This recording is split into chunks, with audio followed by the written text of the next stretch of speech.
చదువుతూ ఉండాలంట. ఎందుకు ప్రభువా ఈ బాధ నాకు అని అంటే, రే నీవు నీ పిల్లలు ఏం చేయాలంటే దీర్ఘాయుష్మంతులుగా ఉండాలి. హల్లెలూయా. దేవుని కోరిక చూడండి, నీవు నీ పిల్లలు ఉండాలి. ఉండడమే కాకుండా నీవు నీ పిల్లలు కుడికి కానీ ఎడమకి కానీ తొలగిపోకుండా ఉండాలి. తర్వాత నీలో గర్వం అనేది చెప్పండి రాకూడదు. ఆ తర్వాత చూడండి ప్రియమైన మాట్లాడా, నువ్వు చేయవలసిన పని ఏంటంటే ఈ ఆశీర్వాదం అనుభవించగలిగేటట్లుగా ప్రతి దినము నువ్వేం చేయాలి? దేవుని వాక్యాన్ని చదువుతా ఉండాలి, చదువుతా ఉండాలి. యేసయ్యకి మహిమ కలుగును గాక.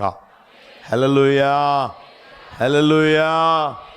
ఆ రోజుల్లో అంటే లేదు, ఈ రోజుల్లో ప్రతి ఒక్కరి చేతుల్లో ఉందా లేదా? చేతిలో పట్టుకొని వచ్చేదానికి నామూసి అయినా సెల్ ఫోన్లో ఉందా లేదా?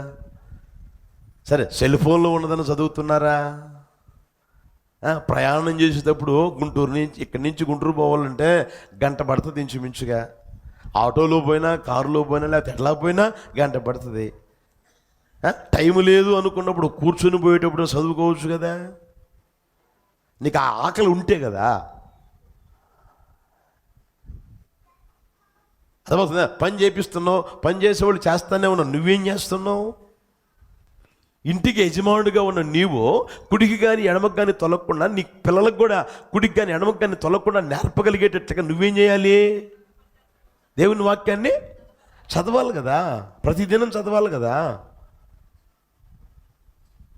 హల్లెలూయా, హల్లెలూయా, హల్లెలూయా. కనుక ప్రియమైన వాళ్ళరా, ఎప్పుడు చదువుతారంటే ఎప్పుడైతే ఆకలి అనేది ఉంటుందో ఏమండి అంతగా దేవుని వాక్యాన్ని చదువుతానే ఉంటారు. అంత మాత్రమే కాదు, దేవుని వాక్యం మీద ఎవడు ఎంతకైతే ఆకలి ఉంటుందో అంతగా వినాలనే ఆ తపన ఉంటుంది ప్రియమైన వాళ్ళరా.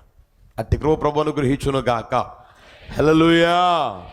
యెహోషువకు కూడా దేవుడు చెప్పిన మాట ఏం తెలిసిన, దానిని నీవేం చేయాలి తెలిసిన, దివారాత్రము ధ్యానించు, దివారాత్రము ధ్యానించు, దివారాత్రము ధ్యానించు. యేసయ్యకి మహిమ కలుగును గాక. హల్లెలూయా.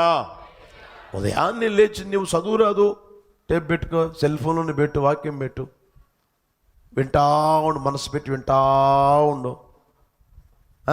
నువ్వంటే చదవలేవు అనుకో, చదివితే నీకు ఒకవేళ టైం పడుతుంది అనుకో, దాంట్లో పెట్టావు అనుకో, 2.5 నిమిషంలో ఒక అధ్యాయం అయిపోతుంది. 3 నిమిషాలు కూడా పట్టదు. 10 నిమిషాలు వింటే 3 అధ్యాయాలు అయిపోతుంది. చదివితే 10 నిమిషాలు 2-3 అధ్యాయాలు చదవచ్చు, ఈజీగా చదవచ్చు. 10 నిమిషాలు నీకు టైం దొరకలేదంటే ఒకసారి ఆలోచన చేయండి. మీకు చెప్తుంటాను కదా, బిజీ అంటే అర్థం ఏంటి చెప్పండి. మీరు అనుకునే బిజీ వేరు, నేను చెప్పే బిజీ వేరు. బిజీ అంటే అర్థం ఏంటి? Buried Satan unders yoke. గుర్తుపెట్టుకోండి, బరీడ్ సాటాన్స్ అండర్ యోక్ అంటే సాతాను కాడి క్రింద ఉంచబడిన వారు అని అర్థం. నేను బిజీగా ఉన్నానండి అని అంటే సైతాను గాడి కాడి కింద ఉన్న వ్యక్తివేను. ఒకటే అర్థం నీకు. ఇక నీకు అంత బిజీ అయిపోతుంది. కనుక దండం పెట్టమంటే పెడతా, మీ కాళ్ళు కడగమంటే కడుగుతా. నా దేవుని ద్వారా మీరు ఆశీర్వదించబడుదురుగాక, దీర్ఘాయుష్మంతులుగా బ్రతుకుదురుగాక. కుడికి కానీ ఎడమకి కానీ చెప్పచ్చు చెప్పకూడదు. రాత్రి ఇక్కడ ప్రార్థన జరుగుతూనే ఉంది. ఈలోపు 2 వచ్చారు. ఒక తల్లి గారు, తర్వాత ఆయన గారికి తెలిసిన సహోదరుడు వచ్చాడు. ఇక్కడే ఆ రూట్లో పోయేటప్పుడు అక్కడ ఊరు ఉంటుంది. ఇక్కడ ఉన్నప్పుడు బాగానే ఉన్నారన్నా, ఇక్కడ ఉన్నప్పుడు బాగానే ఉన్నారన్నా, ఇక్కడి నుంచి మేము అక్కడికి పోయామన్నా, ఉద్యోగరీత్యా పోయామన్నా, నా భార్య పరిస్థితులే మారిపోయినాయి అన్నా, నా భార్య పరిస్థితులే మారిపోయినాయి అన్నా. దారుణంగా చెప్తా ఉన్నాడు. ఈరోజు నేను ఎట్లా తయారవుతున్నారు గమనించండి ప్రియమైన వాళ్ళరా. దానికి కారణం ఏంటి తెలిసిన, కుడికి కానీ ఎడమ కానీ తొలిగే దానికి కారణం ఏంటి ఇప్పుడు చెప్పండి, చెప్పండి గట్టిగా. రూమ్లోకి పోద్దంట. ఎందుకు అమ్మాయి పోతుంటే బైబుల్ చదువుకునేందుకు పోతున్నాను, బైబుల్ చదువుకునేందుకు పోతున్నాను అంటదట. రూమ్లోకి పోతున్నాను. ఎందుకు అమ్మాయి అంటే ప్రార్థన చేసుకుంటా. ఒక రూమ్లో పోయి తలుపు వేసుకొని ఆ రూమ్లో సెల్ ఫోన్లో మెసేజ్ పంపిస్తా ఉందంట చాటింగ్లో.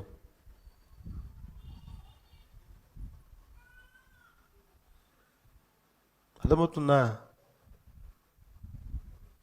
జాగ్రత్త ప్రియమైన వాళ్ళన, కుడికి కానీ ఎడమకి కానీ తొలగకుండా ఉండగలిగేటట్లుగా చేయగలిగింది ఏదంటే దేవుని, చెప్పండి గట్టిగా, దేవుని వాక్యం. నా దేవుడు ఆశతో నింపి నడుపును గాక, ఆకలి దయచేయును గాక. ఒక మాట నాకు తగిలింది చూడండి, యెషయా పుస్తకం 33:18 గమనించండి. యెషయా పుస్తకం 33:18 చూడండి.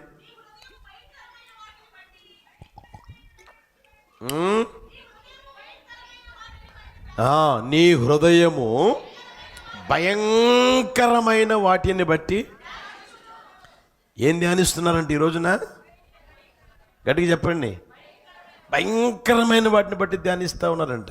ఎందుకయ్యి మనకి అవసరమా? ఆ రోజుల్లోనూ చూడండి, భయంకరమైన వాటిని బట్టి. ఫోన్ చేస్తే ఫోన్లో ఎండం, ఇక ఆ తర్వాత గుట్టకలు మింగుతా ధ్యానిస్తూ ఉండడం, ఆ దరిద్రాన్ని ధ్యానిస్తూ ఉండడం, ఆ భయంకరమైన ధ్యానిస్తూ ఉండడం. ఇదే బతుకు. మళ్ళా మందిరానికి వస్తారు, పాటలు పాడుతుంటారు, చప్పట్లు కొడుతూనే ఉంటారు, అల్లుడు అంటే అల్లుడు అంటారు. బాగానే ఉంది, అంతా బాగానే ఉంది. ధ్యానించేది ఏది? ఇప్పుడు చెప్పండి గట్టిగా. ఏటిని? దేవుని వాక్యాన్ని కాదు.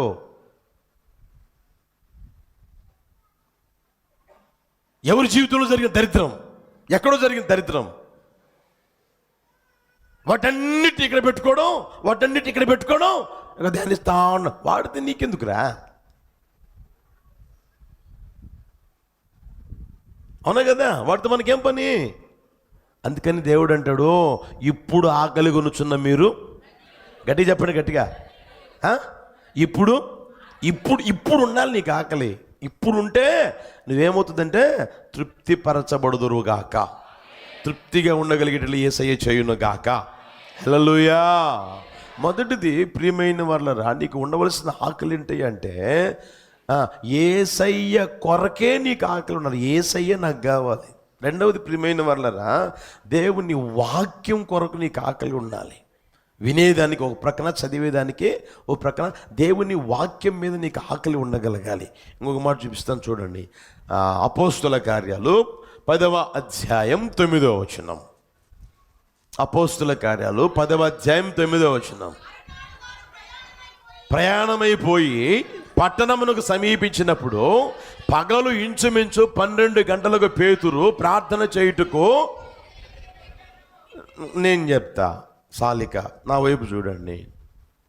అక్కడ కొర్నేలి కుటుంబం ఉంది. దేవుని యందు భయభక్తులు కలిగి ప్రార్థన చేస్తూ ఉంటే దేవుని దూత వచ్చి చెప్పింది, నీ ధర్మకార్యాలు దేవుని చేరాయి, నువ్వు చేసిన ప్రార్థన కూడా వినబడింది, అందుకని పలానా చోట సేవకుడు ఉన్నాడు, ఆ సేవకుడిని పిలిపించుకొని ఆయన చెప్పే మాటలు వినండి అని చెప్తే, ఆయన దగ్గరున్న 4 మనుషుల్ని ఆ మాటలు చెప్పి పంపితే, ఏమండి వీళ్ళేమో ప్రయాణంలో ఉన్నారండి, వీళ్ళు ప్రయాణంలో ఉన్నారు. ఈ తర్వాత మీరు గమనించండి, ఆ పేతురు అక్కడికి వచ్చేసరికి కాస్త ఆకలిగా ఉంటే, ఏమ్మా ఆకలిగా అంత అన్నం పెడతారా అంటే, అయ్యా చేసి పెడతానయ్యా అంటే, ఈ టైం ఉందే, చేసి పెట్టే టైం ఉందే. ఇప్పుడు చూడండి, ఈయనకైనా ఈ కడుపాకలను అణుచుకొని ఆ సమయంలో ఏ ఆకలి పుట్టింది ఆయనకి? గట్టిగా చెప్పండి, ఏ ఆకలి పుట్టింది ఆయనకి? ఎందుకు? కొంచెం సమయం మనం ఉన్నాం అనుకో, మనం ఏం చేస్తాం? చేసి పెడతానంటే మనం ఏం చేస్తాం? మంచం ఉంటే మంచం మీద పడుకుంటాం, కుర్చీ ఉంటే కుర్చీ మీద కూర్చొని ఇట్లా ఉంటాం, అవునా కదా? అయితే ఆయన చూడండి, ఆయనకి ఆకలి పుట్టింది. ఆకలి మనకు ఉండగలగాలి, ప్రార్థన చేసేదానికి ఆకలి ఉండగలగాలి. యేసయ్య అట్టి కృప దయచేయునుగాక. హల్లెలూయా. మన మీద కుమ్మరించునుగాక. మందిరంలో అడుగుపెట్టిన ప్రతి ఒక్కరి మీద ప్రార్థన ఆకలి కుమ్మరించునుగాక. హల్లెలూయా, హల్లెలూయా. ప్రార్థన చేయడం అని అంటే ప్రియమైన వాళ్ళ దేవునితో సంభాషించడం, దేవునితో మాట్లాడడం, దేవుని స్వరాన్ని వినడం. ప్రియమైన వారరా, మనం చూడండి, అది మాటల్లోనైనా మౌనంలోనైనా ఏమంటే వ్యక్తపరిచే నీ ఆత్మలోని తృష్ణే ప్రార్థన అంటే. అది మౌనంగా ఉండి ప్రార్థన చేస్తావా, లేకపోతే నోరు తెరిచి మాటలు చెప్పితూ ప్రార్థన చేస్తావా? ప్రియమైన వారరా, అది ఏంటి తెలిసినా నీ ఆత్మలోని తృష్ణ ఉంటుంది, నీ ఆత్మలో ఆకలి ఉంటుందే, దాన్ని ప్రార్థన అంటారు. అర్థమవుతుందా? ఇంకా మీరు గమనిస్తే ప్రియమైన వారరా, ప్రార్థన అనే దేవునితో మాట్లాడమే కాదు, మనసు విప్పి మాట్లాడేదే ఒక అనుభవం. మనుషులతో మనసు విప్పి ఎలా అయితే మాట్లాడతావో, స్నేహితులతో మనసు విప్పి ఎలా అయితే మాట్లాడతావో, అలాగే మనసు విప్పి దేవునితో మాట్లాడే అనుభూతి. ప్రియమైన వారరా, నీ ఆత్మలో ఆరాటాన్ని, నీ ఆత్మలో ఆవేదన్ని, నీ ఆత్మలో పోరాటాల్ని తెలియజేసేదే ప్రార్థన అనేది. హల్లెలూయా, హల్లెలూయా. దాన్ని నీ జీవితంలో గుర్తెరగలగాలి. చూడండి, పేతురు ఆ టైంలో ఆకలి కొని అలా ప్రార్థన చేసేదానికి పోతే ప్రార్థన చేస్తూనే ఉన్నాడండి. పైనుంచి అలా దుప్పటి చెంగు అలా దిగుతా చూస్తూనే ఉన్నాడు. ఆయన దగ్గరికి ఎప్పుడైతే వచ్చిందో, ఆయన చూస్తూ ఉంటే ప్రార్థనలో అన్ని చతుష్పాద జంతువులు కనపడతా ఉన్నాయి, స్వరం వినపడతా ఉంది. పేతురు, ఆకలిగా ఉంది కదా, చంపుకొని తిని, అవన్నీ చంపుకొని తిని అంటే ఏనంటాడు? అయ్యయ్యో, నేను అపవిత్రమైన దాన్ని, నిషిద్ధమైన దాన్ని ఈ రోజు వరకు ముట్టుకోలేదు, ఈ రోజు వరకు తినలేదు, ఇప్పుడు కూడా నాకొద్దు. ఏయ్ పేతురు, పంపించింది ఎవరు? నేను కదా, నేను పంపించింది, నేను పరిశుద్ధపరిచా. ఒకవేళ నీకు అపవిత్రమైనవే నేను పరిశుద్ధపరిచా, లేచి చంపుకొని తిన్నట్టు నేను తిన్ను అన్నాడు.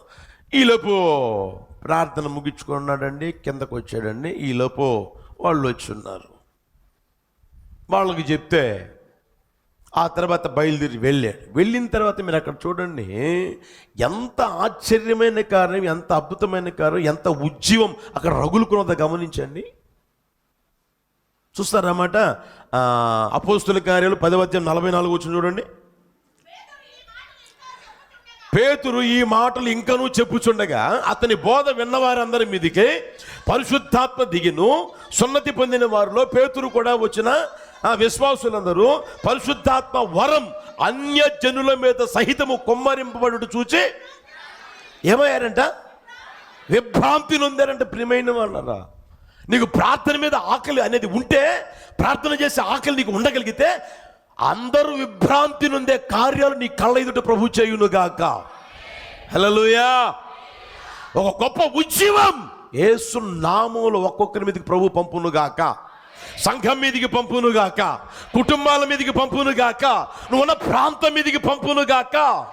హల్లెలూయా, హల్లెలూయా. పరిశుద్ధాత్మ ఉజ్జీవం ఎక్కడ తెలిసిన ఉండేది? ప్రియమైన వాళ్ళనా, ఎక్కడైతే ప్రార్థన కొరకు ఆకలి అనేది ఉంటుందో అక్కడ పరిశుద్ధాత్మ ఉజ్జీవం కనపడుతుంది. నా దేవుడు ఆ కార్యము చేయును గాక. హల్లెలూయా. చూడండి, జీవితంలో భౌతికంగా అయినా సరే, ఆత్మ సంబంధంగా అయినా సరే, మన జీవితం అభివృద్ధి పొందాలి అని అనుకున్నప్పుడు, లేదా సంఘం అభివృద్ధి పొందాలి అని ఆశపడినప్పుడు, ఆత్మలు రక్షించబడాలి అని అనుకున్నప్పుడు, కుటుంబ సమేతంగా దేవుని మందిరానికి రావాలి, దేవుని మందిరంలో ఉండాలనే ఆ తపన నీకు ఉంటే, నీకు ఉండవలసిన ఆకలి ఏంటంటే ప్రార్థన, ప్రార్థన, ప్రార్థన. హల్లెలూయా, హల్లెలూయా.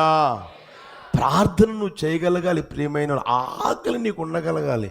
ఆకలి ఉంటే కదా తినేదానికి. ఆకలి ఉండాలి కదా, ప్రార్థన చేసుకునే తపన నీకు ఉండాలి కదా.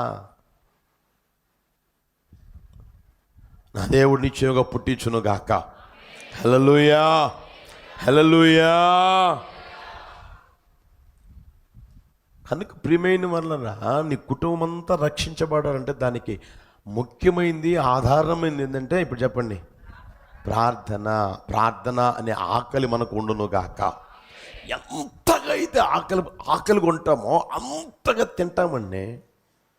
ఎంతగా అయితే ఆకలి ఉంటుందో అంతగా ప్రార్థన చేస్తామండి. అది కుటుంబం విషయమైనా, సంఘం విషయమైనా, ఇంకొకరి విషయమైనా, ఏ విషయమైనా సరే అంతగా ప్రార్థన చేస్తూనే ఉంటాం. నా దేవుడు అది దయచేయును గాక. హల్లెలూయా. చూడండి, ప్రపంచంలో ఉద్యోగాలన్నీ ఎలా వచ్చాయి? కడుపుతి నిద్రపోతే వచ్చినాయా? మన ఆత్మీయ తండ్రి యేసన్న గారు కడుపుకు తిని నిద్రపోతే వచ్చిందా? హోసన్నా మినిస్ట్రీ డెవలప్ అయిందా?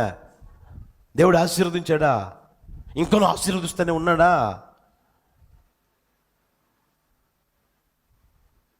అర్థమవుతుంది ప్రియమైన వాళ్ళ? ప్రార్థన ప్రార్థన ప్రార్థన ప్రార్థన ప్రార్థన. హల్లెలూయా హల్లెలూయా. ఓ వ్యక్తి బిల్లీ గ్రహం గారి దగ్గరికి పోయి అడిగాడు. బిల్లీ గ్రహం గారు అంటే పెద్ద పేరు మోసిన సేవకుడు. మన దగ్గరికి ఆయన రానిలేదు, ఆయనకి పర్మిషన్ ఇవ్వలా. ఒక్కసారి వచ్చినట్టు గుర్తు, తర్వాత ఇవ్వలా. ఎందుకు తెలుసునా? ఆయన హాస్పిటల్లోకి పోతే ఆ హాస్పిటల్ రోగులందరూ ఆయనతో అలాగే వచ్చేస్తున్నాడు బాగుపడి. అలా వచ్చేస్తారు, బాగుపడి వచ్చేస్తూనే ఉన్నారంట. వాడు ఏ రోగంతో బాధపడుతున్నా సరే ఆయన అలా నడుచుకుంటూ పోతా ఉంటే అలాగే వచ్చేస్తారు బాగుపడి. ఆ రోజుల్లో రాయబడిన మాట ఉంది కదా, నీడబడిన వారు స్వస్థత ఉంది కదా అపోస్తుల కార్యాల్లో. అలాంటి గొప్ప అద్భుతాలు మాత్కాలు జరుగుతూ ఉన్న ఆ పరిస్థితిని బట్టి మన దేశానికి రానిలేదంట. అలాంటి గొప్ప సేవకుని దగ్గరికి పోయి, ప్రియమైన వాళ్ళారా, ఒక ఆయన అడిగాడు, అయ్యా ఇంత ఉద్యోగం కలగడానికి, నీ ద్వారా ఇన్ని గొప్ప కార్యాలు జరగడానికి, జనసమూహం లక్షల మంది రావడానికి కారణం ఏంటయ్యా? అది చెప్తే నేను కూడా నేర్చుకుని బాగుపడతానయ్యా, నా సేవ కూడా దేవుడు ఆశీర్వదించేటట్లుగా చేసుకుంటానయ్యా అని అంటే, సరే రమ్మన్నాడంట. ఒకరోజు టైం ఇచ్చి రా, నీకు చెప్తాను అన్నాడంట. ఆ టయానికి ఆయన గారు పోయాడంట. ఆయన గారు ఎదురు చూస్తూ ఉన్నారు. ఈయన కూర్చున్నాడు, ఆయన కూర్చున్నాడు. అయ్యా చెప్పండి అని అంటే, మొదటి విషయం రాసుకో అన్నాడంట, ప్రార్థన. నేను దేవుని సందులో చేసుకునే ప్రార్థన, దేవునితో నాకున్న అనుబంధం, నాకున్న సహవాసం, ప్రార్థన అన్నాడంట. రెండోది చెప్పండి అంటే ప్రార్థన అన్నాడంట. మూడవది చెప్పండి అంటే ప్రార్థన అన్నాడంట. హల్లెలూయా హల్లెలూయా. నాకు 3 విషయాలు చెప్పాయంటే 3 విషయాలు అని చెప్పి ప్రార్థన ప్రార్థన ప్రార్థన. ఈరోజు చూడండి, ప్రార్థన చేయండి రా బాబు అంటే ఎగతాళి కారణంగా మారిపోతుంది. అర్థమవుతుందా? ప్రార్థన చేసుకోవడం నేర్చుకోండి. ఇంట్లో అయినా సరే, ఎక్కడైనా సరే ప్రార్థన చేయండి, ప్రార్థన చేయండి. ప్రార్థన చేసుకుని అంటే ఏమండి చెయ్యరు. టీవీ ముందు కూర్చొని ఛానల్ మార్చమంటే మారుస్తారు. ఇంటి మెట్లుంటే ఎదురుగా కూర్చొని బాతకాన్ని కొట్టమంటే కొడతారు. దరిద్ర పేషాలు ఏమంటే వేస్తారు. బ్రేకు ఉండదు, బెల్లు ఉండదు. టైం గడిచిపోతానే ఉంటుంది, 24 hours గడిచిపోతానే ఉంటుంది. అర్థమవుతుంది ప్రియమైన వల్ల? అది కాదు మనకు అవసరమైంది. చేసిన గంట, చేసిన అర్ధగంట, లేకపోతే 2 గంటల, లేకపోతే 3 గంటల నువ్వు చేయగలిగిన ఆ టైంలో నువ్వేం చేయాలంటే ఆసక్తి ఏమిటో ప్రార్థన చేయగలగాలి, దేవునితో పోరాడగలగాలి. హల్లెలూయా హల్లెలూయా. అట్టి కృప మనందరి మీద ప్రభు కుమ్మరించునుగాక. హల్లెలూయా. మందిరంలో అడుగుపెట్టిన ప్రతి ఒక్కరికి ఆకలి కలుగు చేయునుగాక. అందుకోసం నా దేవుడు అనసాలని కోరుకుంటా ఉన్నా. నేను ఏం చేయాలా చెప్పండి? అనిచ్చి ఏం చేస్తాడంట ఆయన? నీకు ఆకలి, మనకు ఆకలి కలుగు చేయునుగాక. అనిచైనా కలుగు చేస్తాడు. మొన్న ఎక్కడికి పోయా, అంగల్ కుదురు వచ్చుంటారు వాళ్ళు. మన మందిరానికి వచ్చే విశ్వాసి పొన్నూరు దగ్గర చింతలపూడి అని ఉంది. అక్కడ అన్న మా ఊరన్నా, సొంత ఊరన్నా కూటమి పెట్టండి అంటే అక్కడికి పోయి కూటమి పెట్టా. అక్కడికి వాళ్ళ ఫ్రెండ్స్ని పిలిచారు 4. అంటే చాలామంది వచ్చారు. అక్కడ ఇది పీజీ చదువుతున్నప్పుడు ఫ్రెండ్స్, అంటే ఎప్పుడు తెలిసిన 14-15 సంవత్సరాల క్రితం ఫ్రెండ్స్. వాళ్ళందరూ కలుసుకున్నారంట. మొత్తం మీద మంచిదేలే, దేవుని వాక్యమే కదా నేను చెప్పేదని మొత్తం మీద దేవుని వాక్యం చెప్పొచ్చా. ఆ తర్వాత ఎక్కడ అంటే చెప్పారు, నాకు గుర్తు కూడా లేదు.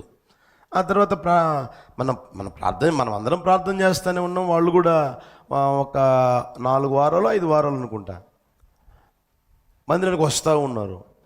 అన్న నేను గుర్తున్నానా? నాకు గుర్తులేదయ్యా చెప్పయ్యా అంటే, అన్న అదేనన్నా ఆ రోజున కిరణ్ అన్న మీకు పరిచయం చేశాడు కదన్నా అన్నాడు. అంగలు కుదురు. ఆ ఇంటికి పోతే ఆ తల్లి చెప్తా ఉంది, ప్రియమైన వాళ్ళ అన్నా ఈయన మంచి టాలెంటెడ్ పర్సన్ అన్న, బాటనీనో జువాలజీనో పిహెచ్డి లెక్చరర్ ధారాళంగా చెప్పేస్తా. వచ్చి ప్రిన్సిపల్ కూడా వచ్చి కూర్చొని వింటాడంట ఆయన చెప్పే క్లాసు. అంత టాలెంటెడ్ పర్సన్ అన్న, ₹1000 జీతం సంపాదించండి. ఇద్దరు లెక్చరర్లే. టాలెంటెడ్ పర్సన్ అంటే ప్రియమైన వాళ్ళు, అంత టాలెంటెడ్ పర్సన్గా నడిపించబడతా ఉన్నప్పుడు కన్ను మిన్నుగా అనుకుంటుంది కదా పరిస్థితి. అవునా కదా? చేతి నిండా జీతం, ఏదో నామకార్థ బ్రతుకు, ఏది యేసుప్రభు చనిపోయిన రోజు, యేసుప్రభు పుట్టినరోజు, తర్వాత యేసుప్రభు లేచిన రోజు, ఈ కంపల్సరిగా పోవడం అనమాట, నామకార్థ బ్రతుకు అనమాట. ఆమె మాత్రం మందిరానికి పోతా వస్తా ఉండేదంట, ప్రార్థన చేస్తూ ఉండేది. అలాంటి జీవితం జీవిస్తూ ఉంటే అన్న ఒక్కసారి కొట్టాడన్న దేవుడు, ఒక్కసారి కొట్టాడన్న దేవుడు. ఏంటమ్మానంటే బాగా ఉన్నాడన్నా, పక్షవాతం రోగం వచ్చిందంట. అర్థమవుతుందా? కొట్టాడు, ఒక్క దెబ్బ కొట్టాడన్నా అంటున్నా ఆ తల్లి. ఇప్పుడు దేవుని వల్ల ఏమండి, దేవుడు గుర్తొస్తున్నాడు, చెప్పండి, బైబిల్ గుర్తొస్తుంది, తర్వాత ప్రార్థన గుర్తొస్తుంది, ఏమండి అన్నీ చేసుకుంటా ఉన్నాడన్నా. ఇప్పుడు మాటిని జాగ్రత్తగా ఉంటున్నాడన్నా. ఇప్పుడు ఏం చేశాడు దేవుడు చెప్పండి? అనుస్తాడు, తను నలుపుతుడు కూడా. ఆకలి పుట్టించునుగాక యేసు నామములో. హల్లెలూయా, హల్లెలూయా. నువ్వు దేవుని మాట విని జాగ్రత్తగా లోబడి జాగ్రత్తగా బ్రతకగలవా? ఇబ్బంది లేదు. లేకపోతే మాత్రం చెప్పండి, అణిచి నలిపి రసం తీస్తాడు, నార తీస్తా, అదే అంటారా, తాట తీస్తా నార తీస్తా అంటారు చూడు, తీస్తాడు. జాగ్రత్త, అంత దూరం పోమాకండి. నేను అప్పుడప్పుడు చెప్తుంటానే, ఆయన సీన్లో ఎంటర్ కాకూడదు. హల్లెలూయా. ఎంటర్ కానంత వరకు సేఫే, బాగానే ఉంటాం. ఆయన ఎంటర్ అయ్యాడనుకో, ఆయన సీన్లోకి ఎంటర్ అయ్యాడనుకో, తర్వాత దారుణంగా ఉంటుంది. కనుక ప్రియమైన వలన ఆకలి కలిగి జీవించుదము గాక. హల్లెలూయా, హల్లెలూయా. దేవుని వలన ఇప్పుడు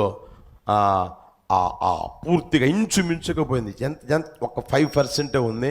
ఏం కాదులే, దేవుడు గొప్ప కార్యం చేస్తాడులే, దేవుడు ఏదైనా నీకు మేలే చేశాడులే అని అంటే, ఆ అక్క అంటదే, నిజమేనన్న, దేవుడు నాకు ఏదైనా మేలే చేశాడన్న. యేసయ్యకి మహిమ కలుగును గాక. హల్లెలూయా. మీకు అప్పుడప్పుడు చెప్తారు కదా, దేవుడు ఏం చేస్తాడు చెప్పండి గట్టిగా. దేవుడు ఎప్పుడు ఏది కీడు చెయ్యడు, చెయ్యడు. ఇప్పుడు కాదు, ఏ రోజుకైనా సరే దేవుడు కీడు చేయుట అసంభవం, అన్యాయము చేయుట అసంభవం. చెయ్యడు ఆయన, నాకైనా సరే మీకైనా సరే, ఎప్పుడు చేయడు ఆయన. ఆయన చేసేదంతా మేలే. ఏం చేసినా అది నాకు మేలే, ఏం చేసినా అది మీకు మేలే. ప్రేమ, అది మేలుకరంగానే దేవుడు కీడునే మేలు చేసే దేవుడు కీడు చేస్తాడా? అందుకని నువ్వు ఏం చేయాలని తెలిసిన, ప్రార్థన అనే ఆకలితో ఉండగలగాలి. హల్లెలూయా. సమయం దొరికినప్పుడు అంత సమయం, ఉద్యోగానికి పోతున్నావు, ఓకే చేసుకో, ఎవరొద్దన్నారు. వ్యాపారం చేస్తున్నావు, చెయ్యి, తప్పులేదు. నీ పనులు చేస్తున్నావు, చెయ్యి, తప్పులే. సమయం ఉన్నప్పుడు నువ్వేం చేయాలి? చెయ్యి, ప్రార్థన చేయి. ఇంటి దగ్గర ఉన్న నువ్వేం చేయాలి? ఇంటి దగ్గర నువ్వేం చేయాలి? పిల్లల్ని పంపించాము, తర్వాత భర్త పోతాడు, అతను సెల్ ఫోన్ తీసుకోవాలా, చాటింగ్లు చేయాలా? సెల్ ఫోన్లో ఏం పని నీకు? నీకెందుకు? నీకేం అవసరం? మొన్న ఒకడికి చెప్పే, ఒరే సెల్ ఫోన్ నీకేం అవసరం అంటే, సెల్ ఫోన్ లేకపోతే నా నిద్రే పట్టట్లేదన్నా. సెల్ ఫోన్ లేకపోతే నిద్ర పట్టకపోవడం ఏందిరా? ఎప్పుడన్నా చేశారా మీకు? మీరు చేశారు అట్లా? ఉందా మీకు? సెల్ ఫోన్ లేకపోతే నాకు నిద్ర పట్టట్లేదు అన్న చేతులు ఎత్తండి. నిజంగా చేతులు ఎత్తండి. సెల్ ఫోన్ లేకపోతే నాకు నిద్ర పట్టలేదు అన్న ఉన్నారు ఎవరన్నా? కొత్తగా విన్నా నేను, అందుకే చెప్తున్నా. సెల్ ఫోన్ ఏంట్రా, సెల్ ఫోన్ ఉంటే చూసుకుంటా నిద్రపోతావా అన్న. లేదన్నా లోపల పెట్టుకుంటాడంట, లోపల పెట్టుకుని ఇట్లా పోతాడంట. నేను ఒకటే చెప్పి, ఇక్కడ పడుకునే పని అయితే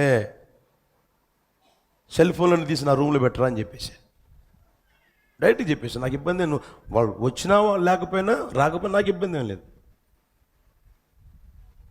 దేవుని పని దేవుడు ఎట్లయినా చూసుకుంటాడు. నా పని కాదు కదా, నా పని కాదు. దేవుని పని దేవుడు ఎట్లయినా చూసుకుంటాడు, ఎవరి చేత చేపించుకుంటాడు ఆయన. ఇక్కడ పనుకుంటారా, ఎవడైనా సరే మీ దగ్గర సెల్ ఫోన్ రాత్రిపూట ఉండకూడదు, తీసుకుని వచ్చి నా రూమ్లో పెట్టు, ముందు రూమ్ ఉందా ఆడ పెట్టేసేమని చెప్పి డైరెక్ట్, ఇబ్బంది ఏమి లేదు నాకు.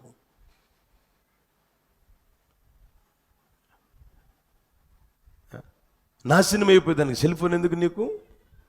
బాగుపడేదానికి కావాలి, కానీ ఏదైనా బాగుపడేదానికి కావాలా. ఒక వస్తువు ఉంది, ఇది ఉంది, బాగుపడేదానికి కావాలి, కానీ నాశనం అయ్యేదానికి ఎందుకు, పాడైపోయేదానికి ఎందుకు?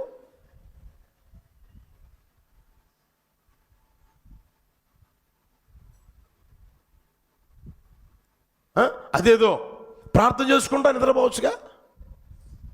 హల్లెలూయా. నాకు వచ్చిన ఆలోచన చెప్తాను. ప్రార్థన చేసుకుంటూ ఉన్నాం, ఎప్పుడైతే మంపులాగా వస్తావు అప్పుడు పడుకో, బాగుంటుంది కదా, అవునా కదా. దరిద్రపు అలవాట్లు అన్నమాట. యవ్వనస్తులు ఎంత చెడిపోతున్నారంటే దండం పెడతాను రా బాబు. మిమ్మల్ని బట్టి మీ తల్లిదండ్రులు సంతోషించుదురుగాక. హల్లెలూయా. ఇప్పుడు ఆకలి కొనుచున్న మీరు ధన్యులు. చెప్పండి, మీరు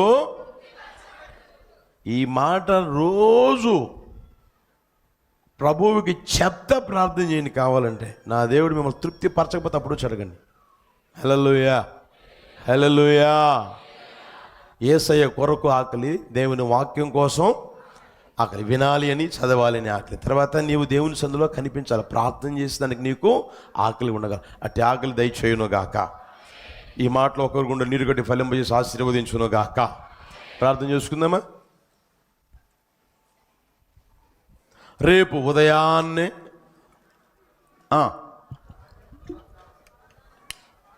చెప్పండి గట్టిగా, వాగ్దాన సందేశ కూడిక ఉదయం 6 గంటలకే ప్రారంభమై ఈ టైం దాకా ఉండదు, ఈ టైంకి ముందే అయిపోతుంది.